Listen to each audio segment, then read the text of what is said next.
ଦୂରଦିଗ୍ବଳୟରେ ଓଡ଼ିଆ ନବବର୍ଷର ଶୁଭେଚ୍ଛା ଜଣାଇ ସୂର୍ଯ୍ୟୋଦୟ ହୋଇଯାଇଛି କୋରାପୁଟରେ।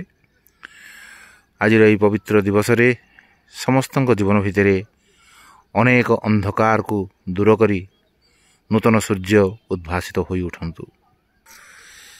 ଆଜି ପବିତ୍ର ମହାବିଷୁବ ସଂକ୍ରାନ୍ତି, ଓଡ଼ିଆ ନବବର୍ଷ, ପଣା ପିଇବାର ଦିନ।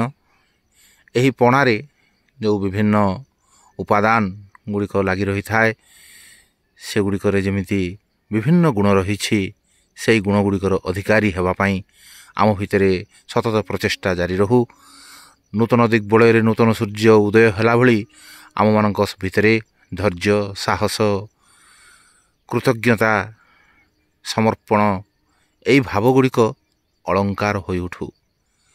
ପ୍ରତିଟି ଓଡ଼ିଆ ଓଡ଼ିଶାର ଆରାଧ୍ୟ ଦେବତା ଶ୍ରୀ ଜଗନ୍ନାଥଙ୍କ ନିକଟରେ ଅପାର କରୁଣା ନିମନ୍ତେ ପ୍ରାର୍ଥନା କରି ଉଠନ୍ତୁ ଏବଂ ସେହି ଅପାର କରୁଣାକୁ ନେଇ ଏକ ନୂତନ ଜୀବନ, ନୂତନ ଧାରା, ନୂତନ ଭବିଷ୍ୟତ ଗଠନ କରିବା ଦିଗରେ, ନୂତନ ବିଶ୍ୱକୁ ଗଠନ କରିବା ଦିଗରେ ସତତ ପ୍ରଚେଷ୍ଟା ଆରମ୍ଭ କରନ୍ତୁ। ଏହି ଅବସରରେ କୋରାପୁଟର ପ୍ରାତଃ ଭ୍ରମଣକାରୀମାନେ ପରସ୍ପର ସହିତ କଥାବାର୍ତ୍ତା କରିଛନ୍ତି ଏବଂ ନୂତନ ଦିବସର, ନୂତନ ବର୍ଷ, ଓଡ଼ିଆ ନବବର୍ଷର ଶୁଭେଚ୍ଛା ଜ୍ଞାପନ କରିଛନ୍ତି।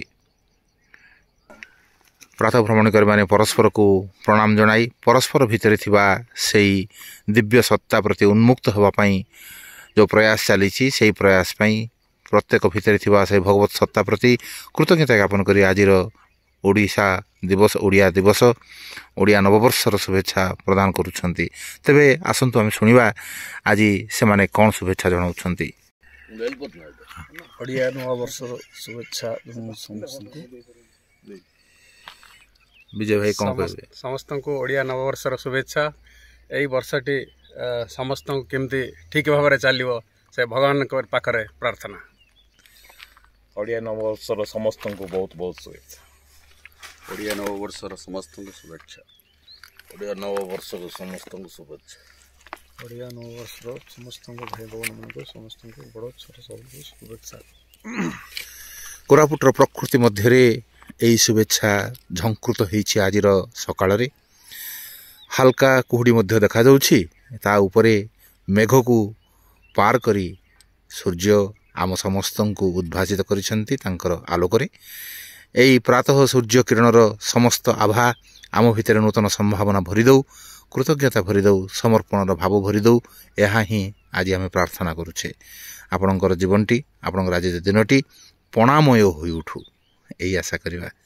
ରହୁଛୁ ତେବେ, ପୁଣି ଥରେ ଆସନ୍ତାକାଲି ଦେଖା ହେବ। ଜୟ ଶ୍ରୀରାମ।